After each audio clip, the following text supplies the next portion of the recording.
नमस्कार। तो आज हम पढ़ने वाले हैं प्रश्नावली 1.1। प्रश्नावली 1.1 का पहला प्रश्न, निम्नलिखित संख्याओं को अभाज्य गुणनखंडों के गुणनफल के रूप में व्यक्त कीजिए। का नंबर प्रश्न 140। तो यहाँ पे सबसे पहले हम सीख लेते हैं कि अभाज्य संख्याएं क्या होती है। अभाज्य गुणनखंड से पहले हमें ये जानना जरूरी है कि अभाज्य संख्याएं क्या कहलाती हैं। तो अभाज्य संख्याएं वो संख्याएं होती हैं जो या तो खुद से डिवाइड होती है या तो एक से डिवाइड होती है। तो जैसे कि 1, 3, 5, 7, 11, 13, 23, 19, ये सभी संख्याएं अभाज्य संख्याएं हैं। ये या तो खुद से भाग होंगी या तो एक से होंगी। जैसे या 13 के पहाड़ा 13 13 13 के पहाड़ा में आएगा या तो एक के पहाड़े में आएगा। 13 कम 13, एक 13 जा 13, इस तरीके से। चलिए अब देखते हैं कि अभाज्य गुणनखंड क्या है। तो अभाज्य गुणनखंड निकालने से पहले, अभाज्य गुणनखंड जानने से पहले मैं का नंबर के प्रश्न को हल करना चाहूंगा। तो यहाँ पे पहले हल करता हूं। तो यहाँ पे अपन 140 लिख लेते हैं। अब अभाज्य गुणनखंड निकालते कैसे हैं? तो हमेशा सबसे छोटी अंक से इसको भाग किया जाता है। इस तरीके से भाग किया जाता है कि पूर्ण रूप से वो कट जाए या भाग हो जाए। जैसे कि 140 यहाँ पे दिया हुआ है, तो इसको इस ऐसी संख्या से भाग करो कि पूरा भाग हो जाए। तो 140 2 से भाग हो जाएगा, 2 सत्ते 14 और 0 की 0 0। तो ये पूरी तरीके से कट गया। 70 दूना 140। तो देखिए जब हम अभाज्य गुणनखंड निकालते हैं तो हमेशा छोटे क्रम से बढ़ते क्रम की ओर जाते हैं।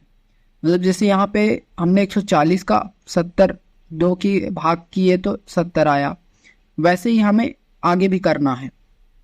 मैं यहाँ पे करते जा रहा हूँ और समझाते जाऊंगा। 2 से भाग किए तो 70 आया। अब 70 को ऐसी संख्या से भाग करो कि पूरा कट जाए। तो सीधी सी बात है, 35 दूनी 70, तो फिर 2 से कटेगा तो 35 लिख दिए यहाँ पे। अब 35 2 से नहीं जाएगा तो ये किससे जाएगा? 3 से भी नहीं जाएगा, 5 से जाएगा। तो 5 से काटेंगे, 5 सते 35। फिर 7 स्वयं से कटेगा, अभाज्य संख्या है, ये तो 1 से कटेगा, तो 7 एक कम 7। अभाज्य गुणनखंड निकालने का तरीका यही है कि आपको अंत में 1 लाना रहता है। और ये आप साइड में देख रहे हैं, इसी को अभाज्य गुणनखंड कहते हैं। आप इसमें देखेंगे सभी संख्याएं अभाज्य संख्याएं हैं। जैसे 2 खुद से कटेगी, ये तो 1 से कटेगा। 5 खुद से कटेगा, ये तो 1 से कटेगा। और 7 भी 1 से कटेगा, ये तो 7 से कटेगा। तो ये सभी अभाज्य संख्याएं हैं। और 140 का ये जो हमने लिखा, इसी को अभाज्य गुणनखंड कहते हैं। ये जो 2 गुणे 5 गुणे 7 बराबर 140, यही अभाज्य गुणनखंड कहलाता है। और ये तरीका होता है अभाज्य गुणनखंड निकालने का। सबसे पहले छोटी संख्या से काटा जाता है, उसके बाद कंटिन्यू वो बढ़ते क्रम में बढ़ते चला जाता है। जैसे 2 से हमने 140 काटा, फिर 2 से 70 भी कट जाता है तो 2 से काटा। लेकिन 35 2 से नहीं कटता, और 3 से काटते हैं तो 3 से भी नहीं कटेगा। फिर उसके बाद 5 से काटे, 5 से कट गया तो हमने 7 लिखा। फिर 7 से कटा और वहां पे 1 आ गया। इसका मतलब है इसके आगे अब वो नहीं कटेगा। तो इस तरीके से कुछ अभाज्य गुणनखंड चलता है। अब ये कैसे जाने कि ये 2 से कटेगा कि 3 से कटेगा, तो उसका एक ट्रिक मैं बता देता हूँ। ये तो खैर आपको निकालने पर प्रैक्टिस हो जाता है, परंतु हाँ कुछ ट्रिक है। जैसे 2 से कौन कौन सी संख्या कटेंगी? इकाई के अंक में यदि 0, 2, 4, 6, 8 0 है, 0 तो पहले लिख दिया, मतलब 8 तक, तो वो 2 से कट जाएंगी हमेशा। यदि इकाई के अंक में 2 0 2 4 6 8 है तो वो 2 से कट जाएंगी, क्योंकि 2 के पहाड़े में इकाई के अंक में हमेशा आपको यही संख्याएं मिलेंगी। 2 4 6 8 10 12। 10 में भी देखिए 0 आया, 12 में भी इकाई के अंक में 2 आया, 14 में 4 आया, इसलिए 2 से वो कट जाएंगी। जैसे देख सकते हैं यहाँ 140 लिखा हुआ है, इकाई के अंक में 0 है, मतलब वो 2 से कट जाएगा। इसको और अच्छे से समझ सकेंगे आगे के प्रश्नों में। अब देखते हैं 3 का कैसे पता चले कि 3 से कटेगा नहीं कि नहीं। तो 3 से कटने का हमेशा इकाई के अंक को नहीं देखते, इसमें हमें पूरी संख्या, जैसे यहाँ पे 140 दिया हुआ है, मान लीजिए यहाँ पे 143 दिया है, तो यहाँ पे मैं नीचे लिख देता हूँ 143 दिया हुआ है। तो ये पूरी संख्याओं को आपस में जोड़ेंगे, जैसे 1 + 4 + 3, और इसको देखेंगे कि कितनी है। 4 3 7 1 8, और इसको 3 से भाग करेंगे। यदि ये संख्या पूर्ण रूप से 3 से भाग होती है तो वो पूरी संख्या 3 से भाग हो जाएगी, मतलब 143 पूरी 3 से भाग हो जाएगी। यहाँ पे देखते हैं 3 दूनी 6 हासिल में आ रहा है या दशमलव में आ रहा है, इसका मतलब ये संख्या 3 से नहीं कटेंगी। अब मान लीजिए ऐसा कोई संख्या कर लेते हैं 3 3 3, तो ये 3 3 कितना हो जाएगा, जोड़ेंगे तो 9 हो जाएगा, और 3 3 9, मतलब ये 3 3 पूरी संख्या क्या होगी, 3 से कट जाएगी। अब 4 से देख लेते हैं, तो जो संख्या 4 से कट सकती है वो पहले ही 2 से कट जाती है, तो 4 का कोई दिक्कत की बात नहीं है। 5 का देखते हैं, 0 और 5 इकाई के अंक में यदि है तो वो 5 से कट जाती है। अब चलिए आगे चलते हैं। तो पहले नंबर का प्रश्न मैं यहाँ पे बता दे रहा हूँ किस तरीके से करना है आपको। तो यहाँ पे आपको हल लिख के, यहाँ पे आप हल लिखेंगे, और ये जो मैंने यहाँ पे ये जो लिखा हुआ है गुणनखंड, इसको लिखेंगे, और उसके बाद लिखेंगे 140 बराबर 2 गुणे 2 गुणे 5 गुणे 7।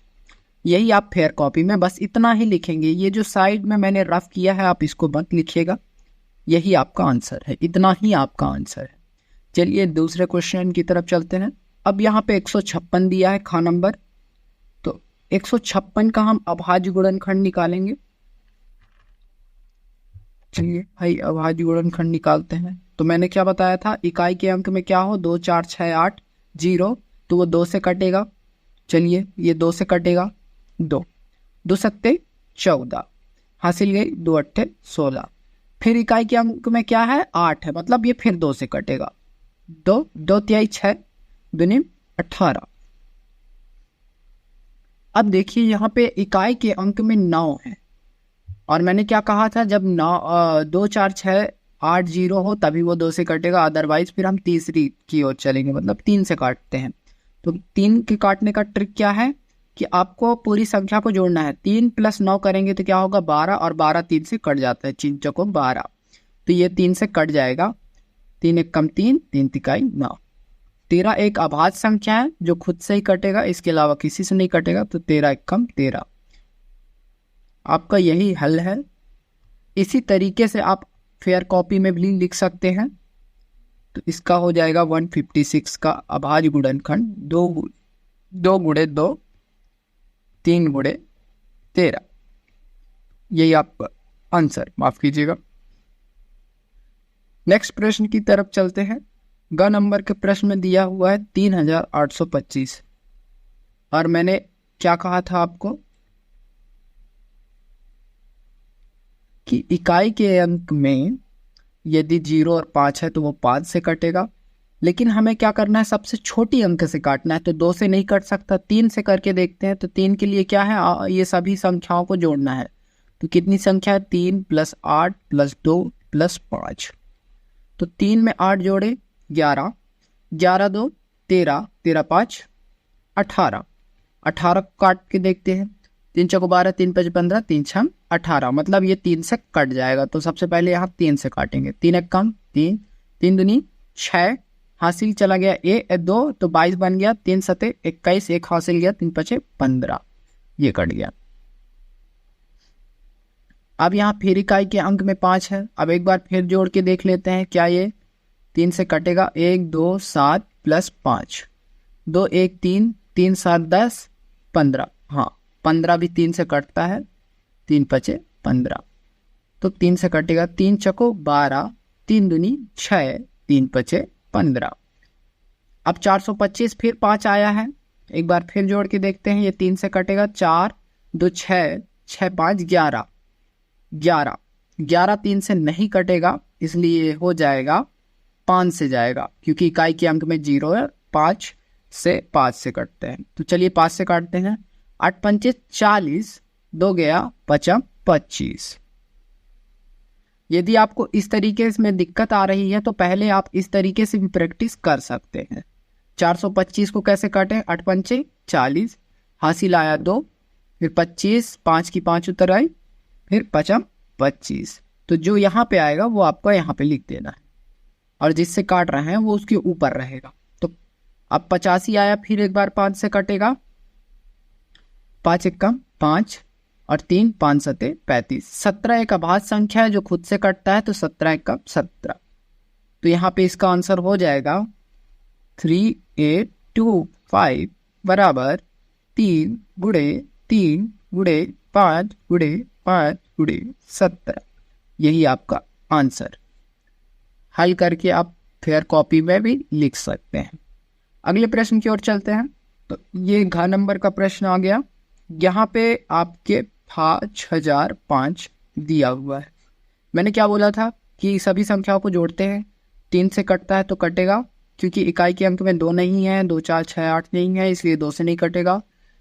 5 5 10 होता है, 3 से नहीं कट रहा है, मतलब नहीं कटेगा। अब ये सीधे 5 से कटेगा, तो 5 से काटते हैं।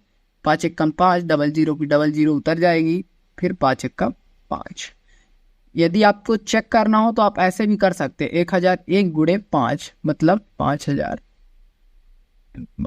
सॉरी 5005, माफ करिएगा यहाँ पे थोड़ा सा, हाँ ये। अब चलिए इसको काटते हैं 1001। अब ये किससे कटता है? 5 से तो नहीं कटेगा, ये 6 से भी नहीं कटेगा। एक बार 7 से काट के देखते हैं, तो 7 से ये कट सकता है। 7 एकम, हाँ 7 से कट जाएगा। 7 एकम 7, 3 गया 30, 7 त्रिक 21, 7 चौको 28, 2 गया 7 त्रिक 21, 143। अब इकाई के अंक में 3 है, 3 4 7, सॉरी अब देखिए ये बढ़ते क्रम में ही जाएगा, मतलब 7 से बड़ी संख्या से ही 143 कटेगा। 7 से अगर नहीं कट रहा है तो उससे बड़ी संख्या से ही कटेगा। तो 143 देखते हैं, 8 से नहीं कटेगा, 9 से काटिए, 9 एकम 9, 5 53 नहीं कटेगा, 10 से नहीं कटेगा, 11 से ये कटेगा, 11 एकम 11, फिर कितना गया 3 हासिल जाएगा तो 33 बन जाएगा, तो 11 3 33। अब 13 एक अभाज्य संख्या है, तो 13 एकम 13, ये आ गया आंसर। एक चीज और ध्यान में रखिएगा, यदि आपसे इसमें क्रम में गलती हो रही है, इसका मतलब आपने काटने में कोई ना कोई गलती की है। परंतु यदि बीच में भी कोई नंबर ऊपर नीचे हो जाता है तो वो गलत नहीं होगा। हाँ, लेकिन ऐसे में आपको जो भी बोर्ड में चेकर होगा वो 1-2 नंबर ऊपर नीचे कर सकता है। चलिए यहाँ पे इसका आंसर लिख लेते हैं। 5005 बराबर 5 गुणे 7 गुणे 13, ये आपका आंसर हो जाएगा। आप इसको हल करके ऐसे फेयर में भी लिख सकते हैं, ऐसा ही लिखना है, इसके अलावा कुछ नहीं लिखना है आपको। ये पूरा पार्ट ही लिखना है आपको फेयर में, इसके अलावा कोई एक्स्ट्रा पार्ट नहीं लिखना है। चलिए नेक्स्ट प्रश्न की ओर बढ़ते हैं। अंक नंबर 7429, इकाई के अंक में 2 नहीं है, इसका मतलब ये 2 से नहीं कटेगा। एक बार 3 से देखते हैं। 7 4 11, 11 2 13 और 13 9 22, तो 22 3 से नहीं कटेगा, हाँ दशमलव में कटेगा, इसलिए ये 3 से भी नहीं कटेगा, 5 से भी नहीं कटेगा, 6 से भी नहीं कटेगा। तो इस तरीके से आप डायरेक्टली जा सकते हैं। मुझे पता है कि ये किससे कटेगा, ये 17 से कटेगा। आपका प्रैक्टिस करते करते आ जाएगा, तो मैं यहाँ पे डायरेक्टली टाइम वेस्ट ना करते हुए डायरेक्टली काट देता हूँ 17। तो ये 17 से कितनी बार में जाएगा? 17 34 17 51, 17 चौको 60, तो ये 4 से जाएगा। 17 पंचे ज़्यादा हो जाएगा, तो 4 से जाएगा।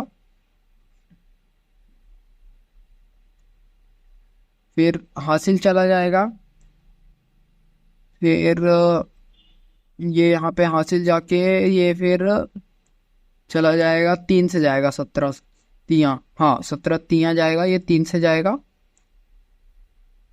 फिर यहाँ पे हासिल चला जाएगा और 17 119, हाँ 7 से जाएगा ये फिर, तो ये 7 से जाएगा, हाँ हाँ ये, हाँ 17 से ये चला जाएगा, ठीक है ओके। तो यहाँ पे ये 17 से चला जाएगा, एक बार 19 से, अब ये 437 17 से नहीं जाना है, तो ये 18 से भी नहीं जाएगा, 7 है क्योंकि लास्ट में। 19 से एक बार करके देखते हैं, 19 से जाता है, 19 को 19 दिन में 38 की 2 से जाएगा, हासिल लिए 19 थी, अब हाँ 19 थी, हाँ ये 19 से चला गया। अब 23 एक अभाज्य संख्या है जो खुद से जाएगा, इसके अलावा किसी से नहीं जाएगा, तो ये यहाँ पे इसका आंसर हो जाएगा 17 गुणे 19 गुणे। यहाँ पे मैं समय वेस्ट ना करते हुए जल्दी कर दिया हूं, तो आप अपने रफ कॉपी में इसको एक बार प्रैक्टिस करने के लिए लगा लीजिएगा। ये इसका आंसर। अगले प्रश्न की ओर बढ़ते हैं। प्रश्न क्रमांक 2 में पूछ रहा है कि पूर्णांकों के निम्नलिखित युग्मों के एचसीएफ और एलसीएम ज्ञात कीजिए तथा इसकी जांच कीजिए कि दो संख्याओं का गुणनफल एचसीएफ गुणे एलसीएम है। पहला का नंबर प्रश्न है 26 और 91। तो इसमें हमें 26 और 91 का पहले एलसीएम और एचसीएफ ज्ञात करना है, उसके बाद हमें उसकी जांच करना है कि इन दोनों संख्याओं का गुणनफल, मतलब 26 और 91 का गुणनफल जो आता है, गुणा करने पर जो संख्या प्राप्त होती है, उसके बराबर एचसीएफ गुणे एलसीएम होता है कि नहीं। तो चलिए इसको हल करते हैं। यहां पे मैं लिख देता हूं हल। तो सबसे पहले हम एलसीएम निकालते हैं 26 का। इकाई के अंक में 6 है, मतलब 2 से कटेगा, 2 1 कम 2, 2 3 6। 13 एक अभाज्य संख्या है तो खुद से जाएगा, हमने 26 का निकाल लिया। अब 91 का निकालते हैं। 91 में आ जाएगा हमारा, 2 से नहीं जाएगा, 3 से नहीं जाएगा, 5 से नहीं, ये 7 से जाएगा। 7 1 कम 7, 7 3 21 13। ये तो हमने एलसीएम 26 का गुणनखंड क्या निकाला, 2 गुणे 13। फिर अथपेंड 91 का क्या निकाला, 7 गुणे 13। अब एचसीएफ कैसे निकालते हैं? तो जो हमारा गुणनखंड हम निकालते हैं दो संख्याओं का, जितनी भी संख्याओं का आप एचसीएफ लेते हैं, तो उनके बीच जो कॉमन होता है गुणनखंड, उसे लिया जाता है। जैसे कि यहाँ पे आप देख सकते हैं 2 गुणे 13 और इसमें 7 गुणे 13, तो इन दोनों में क्या कॉमन है, 13 13। तो एचसीएफ हमारा क्या हो जाएगा, 13। दोनों में से एक बार लिखा जाता है। दोनों में अगर यदि हमारे सामने कोई और संख्या होती तो तीनों को लेते, फिर 2 को नहीं लेते, तीनों संख्याओं में जो कॉमन होता उसको लिया जाता। तो यहाँ पे एचसीएफ हो गया। अब एलसीएम ले लेते हैं। एलसीएम क्या होता है, देखिए एचसीएफ में जो ली संख्या होती है पहले तो उसको ले लेते हैं, एलसीएम में वो भी लिखा जाता है। जैसे इसमें 2 बार है तो हमने एचसीएफ ले लिया, तो मतलब इन दोनों को ना लिख के केवल 13 लिखेंगे, और इन दोनों के अलावा जो बची संख्या है उसको लिखेंगे। जैसे 2 बचा और 7, 26 में क्या बचा, 2, और 91 में क्या बचा, 7। तो ये लिखा जाता है। अब एचसीएफ के गुणे में कुछ नहीं है तो 13 ही हो जाएगा, और एलसीएम के गुणे में क्या क्या है, 13 गुणे 2 गुणे 7, 7 गुणे 14, 7 गुणे 14, 14 गुणे 13, तो 14 गुणे 13 करने पर आ जाएगा ये 182 आ जाएगा यहाँ पे। तो यहाँ पे 182। अब ये हमने एचसीएफ और एलसीएम तो निकाल लिया, जो यहाँ पे बोल रहा है प्रश्न, एचसीएफ और एलसीएम याद कीजिए। अब इसकी बोल रहा है जांच कीजिए, तो चलो भाई जांच भी कर लेते हैं। प्रश्न पूछने वाले को संतुष्टि देने के लिए हम जांच भी कर लेते हैं। क्या बोल रहा है, दो संख्याओं का गुणनफल। दो संख्या कौन कौन सी है, 26 और 91। ये 26 और ये 91, इन दोनों का गुणा बराबर एचसीएफ गुणे एलसीएम। तो अब 26 गुणे 91 कर लेते हैं। तो 26 गुणे 91 मैं समय ना वेस्ट करते हैं डायरेक्ट लिख लेता हूं, क्योंकि मुझे पता है 2000 366। अब एचसीएफ हमारा क्या है 13 और एलसीएम हमारा क्या है 182। अब 13 गुणे 182 करिए तो 2366 बराबर 2366 सिद्ध हुआ।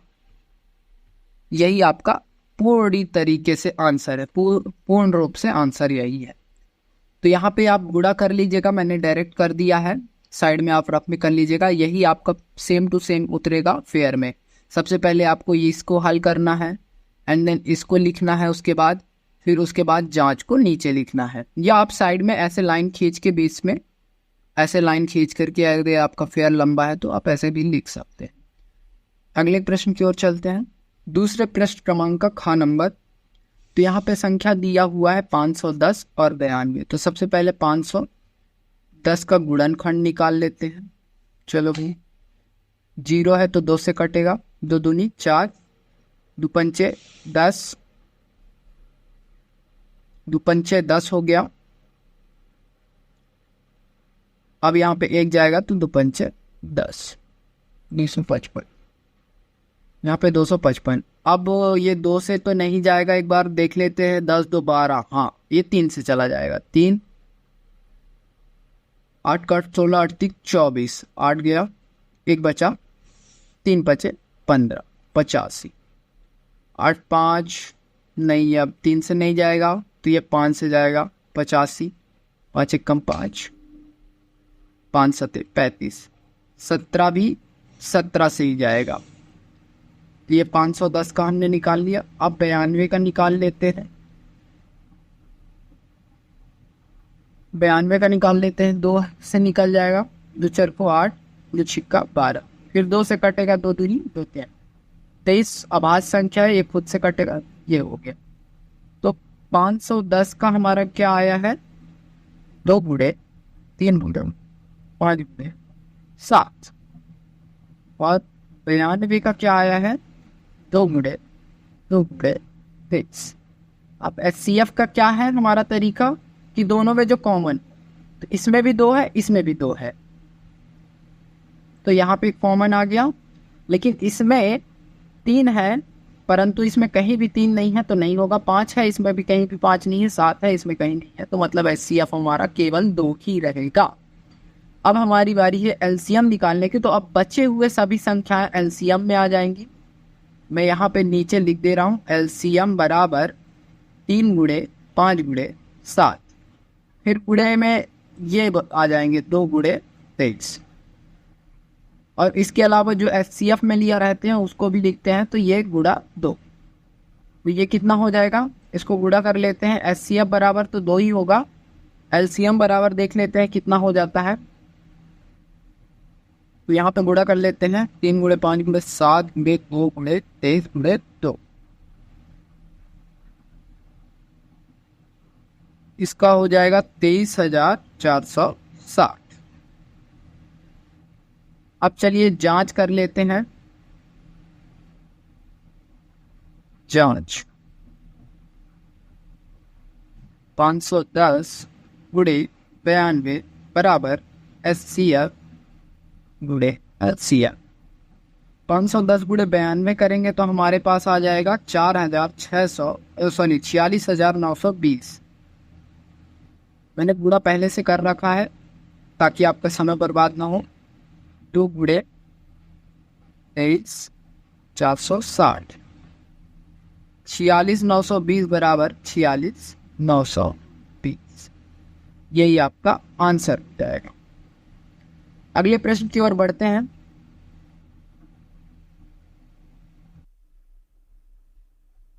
चलिए प्रश्न क्रमांक ग को अब हल करते हैं।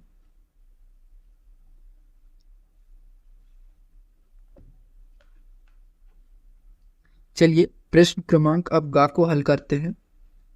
तो यहाँ पे आपका ग नंबर दिया हुआ है 336। इसका अब गुणनखंड विधि से गुणनखंड निकालते हैं। तो 6 है तो 2 से कट जाएगा, 2 कम 2, 2 छिक्का 12, 2 अट्ठे 16, फिर 2 से कटेगा, 2 अट्ठे 16, 2 चार को 8, फिर 2 से कटेगा, 2 चार को 8, 2 दूनी 4, फिर 2 से कटेगा 2 दूनी 4, 2 एक कम 2। अब ये 2 से नहीं कटेगा, 3 से कटेगा, 3 सते 21 और 7 एक अभाज्य संख्या है जो खुद से कटता है। यहाँ पे 336 का क्या आ जाएगा, 2 गुणे, यहाँ पे हम बार बार गुणे न लिख के हम सीधे 2 की पावर में चढ़ा देते हैं। इस तरीके से 2 कितनी बार है, 1 2 3, 3 बार है, तो 2 की पावर 3, मतलब 2 को 3 बार गुणा करना है। फिर गुणे लिख के 3 गुणे 7। अब चलिए सेम यहाँ पे हम 54 का निकाल लेते हैं। 2 दूनी 4, 1 2 सत्ते 14। अब यहाँ पे 27 आ गया है, 7 2 9 हो जाता है, तो 3 से कट जाएगा, 9 त्रिक 27, फिर 3 से कट जाएगा, फिर 3 से कट जाएगा ये। तो यहाँ पे 54 का क्या हो जाएगा, 2 कितनी बार है, 1 बार है, 3 कितनी बार है, 3 बार है।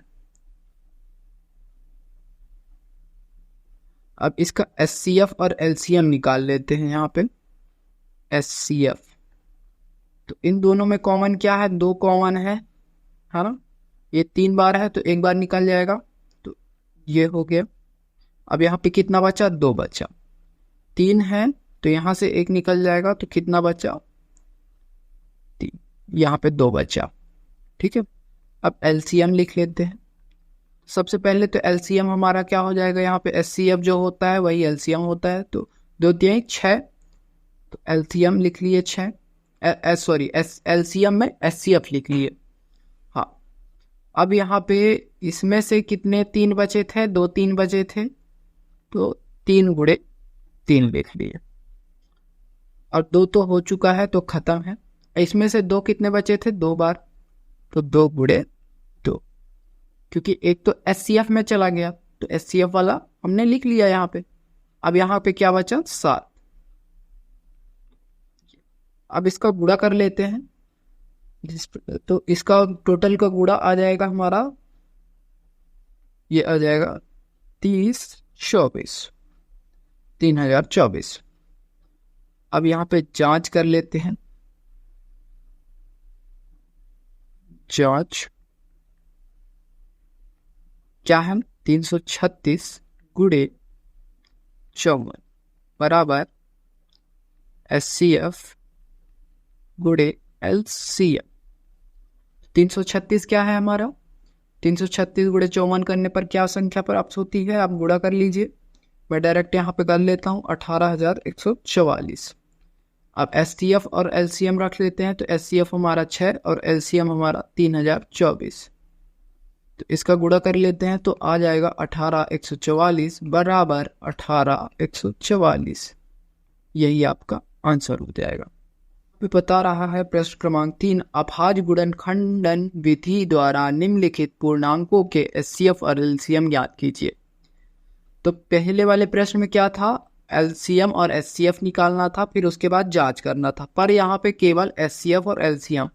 परंतु पिछले में 2 संख्या दी हुई थी, यहाँ पे 3 दिया हुआ है, तो ये भी बहुत सरल है। मैं एक बता दे रहा हूँ, आप बाकी खुद कीजिएगा, ये मैं हल यहाँ पे कर दूंगा, आप कर दीजिएगा। 12 का एलसीएम निकालते हैं, 2 छिक्का 12, 2 तेरी 6, 3 का 1। मैं इस बार थोड़ा सा फास्ट करूंगा, 15 का निकाल लेते हैं, 3 5 15, 5 1 का 21 का निकाल लेते हैं, 3 7 21, 7 1 का 7। तो 12 का हो जाएगा हमारा 2 गुणे 2 गुणे 3, वहीं 15 का हो जाएगा 3 गुणे गुणे 5, और 21 का हो जाएगा 3 गुणे 7।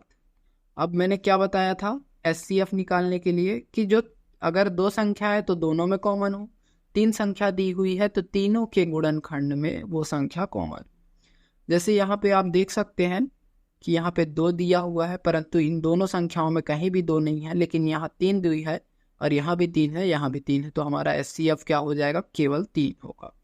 वहीं एलसीएम बाकी संख्याएं सभी लिखी जाएंगे और एचसीएफ भी लिखा जाएगा। एचसीएफ क्या ले लिया हमने, यहाँ पे 3 लिया, पहले 3 लिख लेते हैं, फिर बाकी संख्या क्या बची, यहाँ पे 2 बची, 2 बची, फिर 5 बचा और 7 बचा, तो 2 गुणे 2 5 गुणे 7, यही आपका एलसीएम हो जाएगा और इतना ही आपका आंसर है।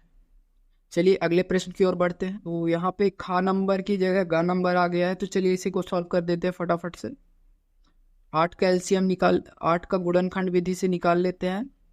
2 4 को 8, 2 दूनी 4, 2 1 कम 2। फिर 9 का निकाल लेते हैं, 3 तिकाई। 25 का निकाल लेते हैं, 5 25 5 1।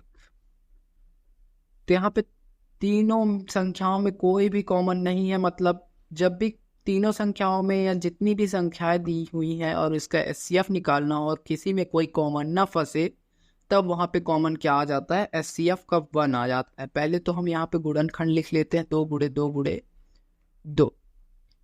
9 का लिख लेते हैं, 3 गुणे 3। फिर 25 का लिख लेते हैं, 5 गुणे 5। अब देखिए ये एक जो है ना यहाँ पे बचा हुआ है, इसको भी यहाँ पे लिखा जाता है, परंतु यदि नहीं भी लिखेंगे तो कोई बात नहीं, इसलिए यहाँ पे एचसीएफ क्या आएगा, 1 आएगा, क्योंकि तीनों संख्याओं में कोई भी संख्या मिलती जुलती नहीं है। इसमें 2 है तो इसमें नहीं है, इसमें 3 है तो इन दोनों में नहीं है, इसमें 5 है तो इन दोनों में नहीं है। अब और एलसीएम क्या हो जाएगा, ये पूरी संख्या लिख जाएंगी, 2 गुणे 2 गुणे 2, 3 गुणे 3, 5 गुणे 5। तो एलसीएम हमारा क्या हो जाएगा, टोटल कर लीजिए, 2 दूनी 4 दूनी 8, 8 का 16 24, 24 तिया, तो मैं यहाँ पे 24 तिया सॉरी 2 दूनी 4 दूनी 8, 8 16 24, 24 तिया 4 ते 12 की 2 और 2 तिया 6 72, 72 पंचे 10 1, यहाँ पे डायरेक्ट आ जाएगा 420, 5 25 और 72 420, तो यहाँ पे आ जाएगा 420। तो हमारा एचसीएफ क्या आया 1, एलसीएम क्या आया 420, यही आपका आंसर। माफ करिएगा, यहाँ पे 420 नहीं आएगा, यहाँ पे 1800 आएगा, 1800 आएगा। माफ करिएगा ये गलत हो गया, यहाँ पे 1800 आएगा, 1800 सही आंसर है यहाँ पे। खा नंबर प्रश्न हल करते हैं। तो सबसे पहले 17 का अभाज्य संख्या है, तो 17 का गुणनफल एक ही होगा, 17 कम 17। 23 भी एक अभाज्य संख्या है तो इसका भी एक ही हो जाएगा। 29 भी एक अभाज्य संख्या है तो इसका भी एक ही हो जाएगा।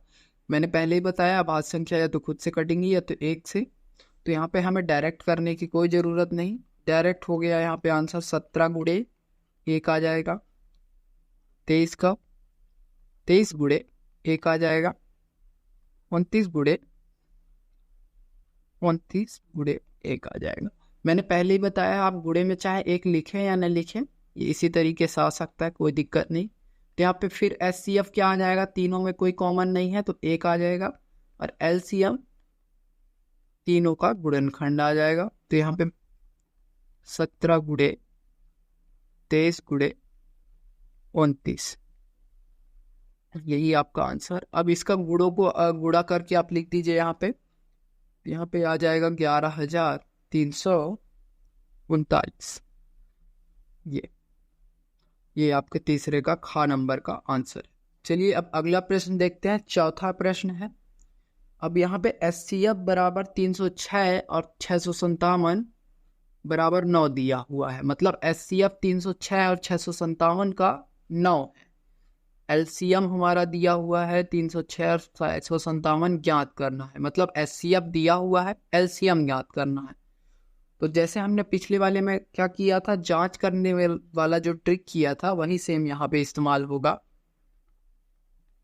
हल लिखेंगे, फिर हमारा क्या था, पहला संख्या गुणा दूसरा संख्या, मतलब 306 गुणे 657 बराबर एचसीएफ गुणे एलसीएम था। तो दोनों संख्या कौन कौन सी है, ए हो गया हमारा 306 गुणे बी 657। अब एचसीएफ हमारा दिया हुआ है 9 गुणे एलसीएम। अब ये चीजें हमें पता है कि बराबर की उधर गुणे में अगर कोई चीज दी है तो भाग में इधर आ जाएगी, इधर क्या आ जाएगा, भाग में आ जाएगा। ये चीजें आपने 9th 8th में पढ़ी होंगी। ये गुणा में है तो भाग में आ जाएगा यहाँ पे 9। अब इसको काट लेते हैं तो 9 किससे कट जाएगा, 9 को डायरेक्ट 306 से काटते हैं। 9 त्रिक 27, 9 चौको 36, तो क्या आ गया 34। अब 34 गुणे 657 बराबर LCM। तो यहाँ पे 34 गुणे 657 करेंगे तो 22,338 आएगा। तो यही हमारा क्या है, LCM। तो चलिए हम यहाँ 5वें प्रश्न की ओर आ चुके हैं। यहाँ पे 5वें प्रश्न में पूछा है कि जांच कीजिए कि क्या किसी प्राकृत संख्या n के लिए संख्या 6 की पावर n अंक 0 पर समाप्त हो सकती है। तो यहाँ पे हमें जांच करना है। तो इसका आंसर मैंने पहले ही हिंदी में लिख रखा हुआ है, बट मैं एक्सप्लेन कर दे रहा हूँ कि क्या पूछ रहा है। तो यहाँ पे पूछ रहा है कि कोई संख्या मान लीजिए, जैसे यहाँ पे दिया हुआ है 6। अब 6 की पावर क्या है, n। तो n हम यहाँ पे कुछ भी मान लेते हैं। सपोज n हमने माना 1, तो 6 की पावर 1 को अगर करेंगे तो 6 ही होगा। 6 अगर n की वैल्यू रखते हैं 2, तो 6 का पावर क्या हो जाएगा, 2।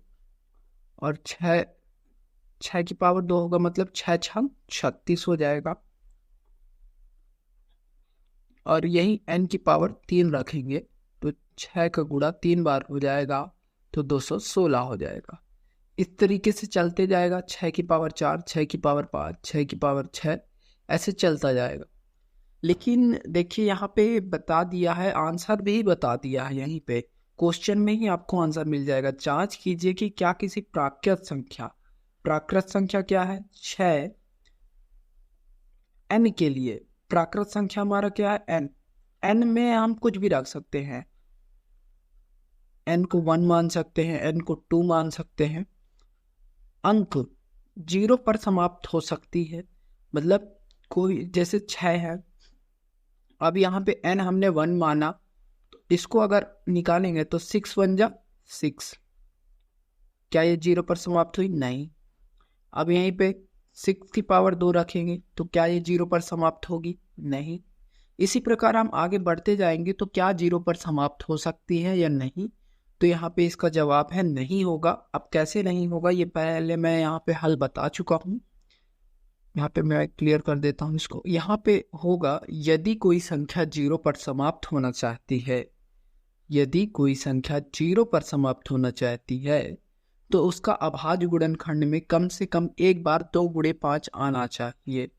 यदि किसी भी संख्या को 0 पर समाप्त होना है और उसका अभाज्य गुणनखंड में 2 गुणे 5 नहीं आ रहा है तो वह 0 पर कभी समाप्त नहीं होगी। चूंकि 6 बराबर 2 गुणे 3 होता है, मतलब 6 का क्या होता है, अभाज्य गुणनखंड 2 गुणे 3, मतलब यहाँ पे 2 गुणे 5 नहीं आ रहा है। इसलिए 6 का अभाज्य गुणनखंड करने पर यह 2 गुणे 5 के रूप का नहीं है, अर्थात यह कभी 0 पर समाप्त नहीं हो सकती किसी भी संख्या n के लिए। मतलब संख्या हमारी n कोई भी हो 6 की पावर में, चाहे 1 हो, चाहे 2 हो, चाहे 3 हो, पर वह 0 पर समाप्त नहीं होगी जब तक इस वैल्यू का पावर गुणनखंड 2 गुणे 5 एक बार ना हो। मतलब यहाँ पे जैसे 2 गुणे 5 करने पर क्या आता है, 10। तो 0 पर समाप्त करेंगे तो 10 का पावर 1 रखेंगे तो क्या होगा, 10, 0 पर समाप्त हो रही है। 10 का पावर 2 रखेंगे तो क्या होगा, 20, 10 दूनी 10 दाम 100, तो ये भी 0 पर समाप्त हो रहा है। परंतु यदि यहाँ पे 6 का पावर क्या है, 2 गुणे 3, मतलब 6 की पावर में आप कुछ भी रखिए वो नहीं समाप्त होगी। आई होप ये आपको समझ में आ गया होगा। यदि आपको नहीं समझ में आया तो कमेंट में बताइए, मैं एक बार और इसको अच्छे समझा दूंगा। चलिए अगले प्रश्न की ओर चलते हैं। चीज मैंने AI से भी पूछा है, तो यहाँ पे आप देख सकते हैं, इसका स्क्रीनशॉट आप पढ़ लीजिएगा। यहाँ पे AI के द्वारा ये जवाब है चैट जीपीटी के थ्रू, तो आप इसको पढ़ लीजिएगा। यहाँ उदाहरण सहित दिया हुआ है। तो पहले तो ये AI द्वारा भी गलत जवाब आया था, फिर बाद में मैंने जब इसको डिटेल में पूछा तब एआई ने फिर सही जवाब दिया। तो कभी कभी एआई भी गलत हो जाता है, गूगल भी गलत हो जाता है, इसीलिए टीचर की नीड रहती है। चलिए अगले कुछ प्रश्न की तरफ चलते हैं। 6वां नंबर प्रश्न पढ़ते हैं। व्याख्या कीजिए कि 7 गुणे क्या 11 गुणे 13, मतलब 7 इंटू 11 इंटू 13 प्लस 13 और 7 into 6 into 5 into 4 into 3 into 2 into 1 plus 5 भाज्य संख्याएं क्यों है। मतलब हमें एक ये संख्या भाज्य संख्या क्यों है, पहले ये सिद्ध कर रहा है, और एक हमें ये संख्या सिद्ध करनी है कि ये भाज्य संख्या क्यों है। चलिए तो इसको हल कर लेते हैं। तो सबसे पहले पहले नंबर को हल करेंगे। पहला प्रश्न हमारा क्या है, 7 इंटू 11 इंटू 30 प्लस 30।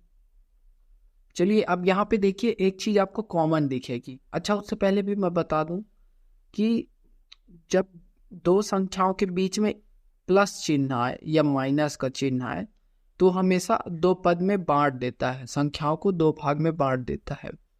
गुणे में तो क्या होगा, गुणा हो जाएगा तो एक ही वैल्यू आ जाएगी। परंतु जब प्लस की बात आती है और इधर 7 इंटू 11 है प्लस 7 इंटू 11 है, तो हम ऐसा नहीं कर सकते कि पहले 11 प्लस 7 कर ले।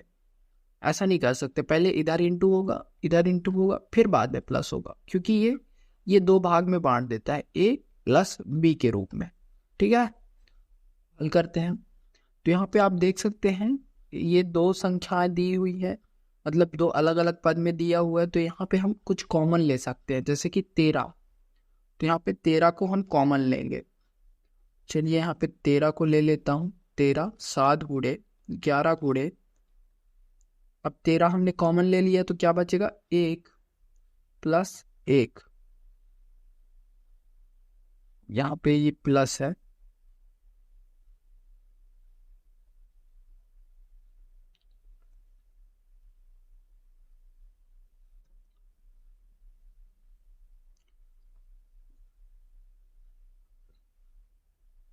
फिर 13 ले लिया हमने कॉमन। अब हम करेंगे 7 गुणे 11 गुणे 1। 13 तो हमने ले लिया, फिर प्लस, फिर हमने एक 13 ले लिया कॉमन, तो ये होगा। अब इसके बाद हम करेंगे इनका मल्टीप्लाई। तो 11 सते 77 और 77 एक के 77,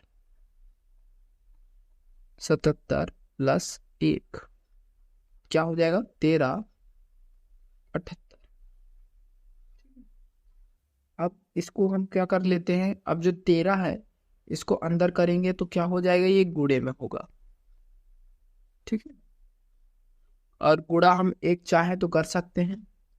आप इसको देखो, ये क्या है, ये आप इसका निकाल के देखोगे तो ये एक अभाज्य संख्या है। तो यहाँ पे हम लिख लेते हैं जो एक भाज्य संख्या है, सॉरी अभाज्य नहीं है, ये भाज्य संख्या है।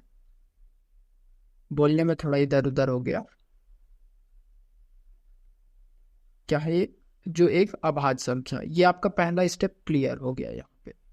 ठीक है, ये आपका पहला स्टेप क्लियर। अब दूसरे स्टेप की और चलते हैं। तो हमारा दूसरा प्रश्न क्या दिया है, दूसरा number 7 into 6 into 5 into 4 into 3 into 2 into 1 plus 5। चलो मैंने क्या बताया था, प्लस के बाद पद में बढ़ जाता है। तो चलो यहाँ पे कर लेते हैं।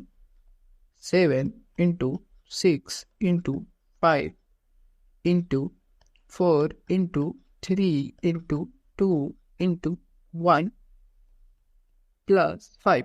अब देखिए 5 यहाँ भी है प्लस के बाद, और 5 इसमें भी है, तो एक कॉमन ले लेंगे। 5 कॉमन ले लिए तो बचेगा कितना, तो यहाँ पे बचेगा क्या, 7 into 6 into 1 into 4 into 3 into 2 into 1 plus 1।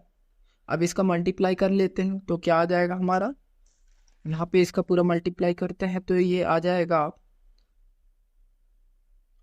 1008 plus 1। अब 1000 में 8 प्लस 1 करेंगे तो क्या हो जाएगा, यहाँ पे मैं कर दे रहा हूँ 5 इंटू 1009 मतलब 1009। तो ये भी एक क्या है, अभाज्य संख्या है, सॉरी भाज्य संख्या है। ये भी क्या है, एक भाज्य संख्या है। क्या है, तो यहाँ पे लिख लेंगे जो एक भाज्य संख्या है, अतः दी गई दोनों संख्याएं क्या है, दोनों संख्याएं भाज्य है। और यही हमको सिद्ध करना था कि दोनों संख्याएं भाज्य है। ये भी हमने भाज्य संख्या सिद्ध कर दी, ये भी हमने भाज्य संख्या सिद्ध कर दी।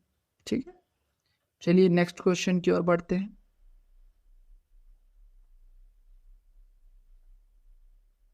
7वां नंबर प्रश्न।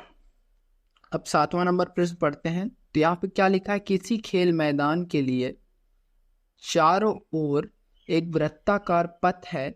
इस मैदान का एक चक्कर लगाने से सोनिया को 18 मिनट लगते हैं, जबकि इसी मैदान का एक चक्कर लगाने में रवि को 12 मिनट लगते हैं।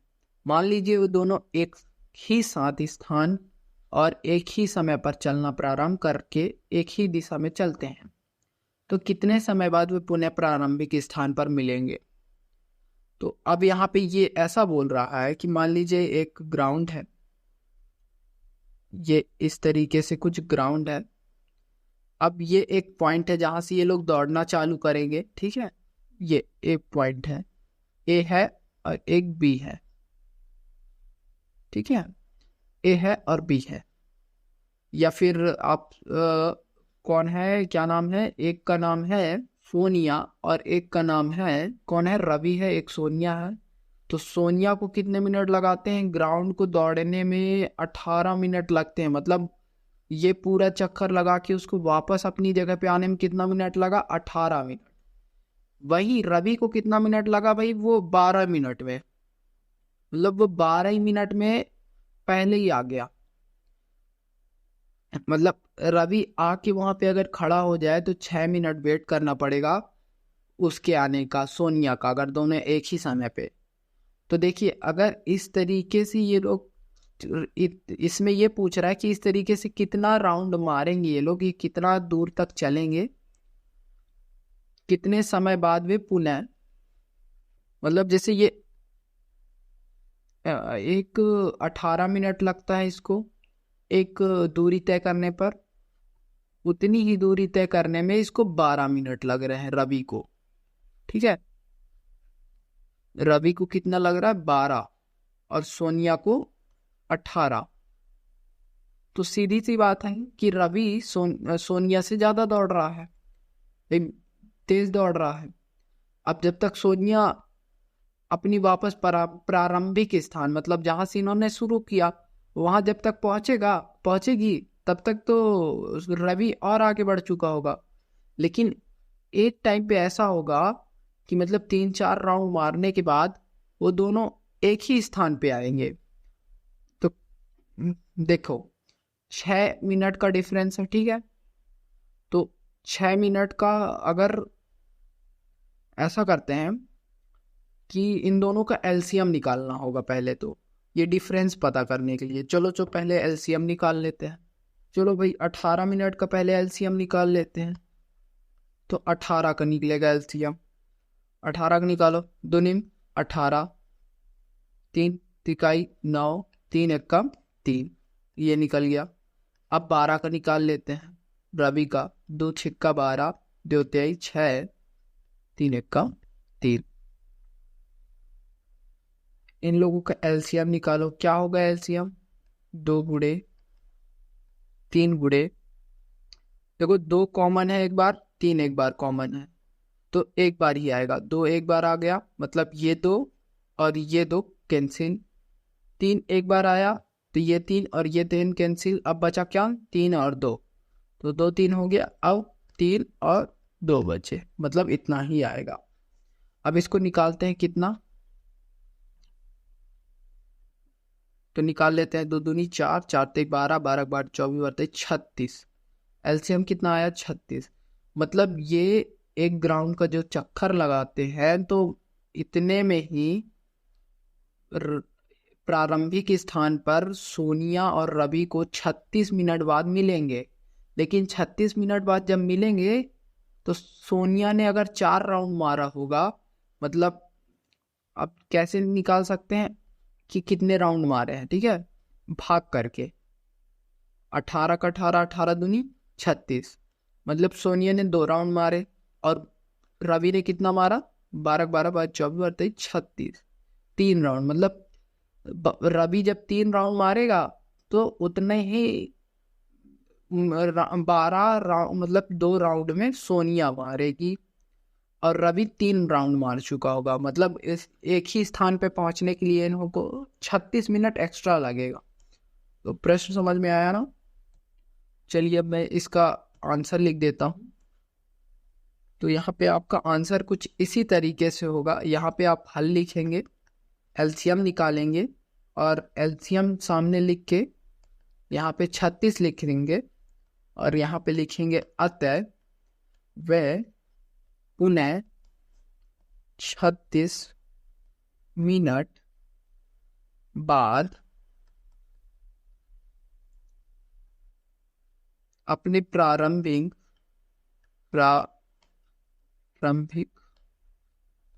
स्थान पर मिलेंगे।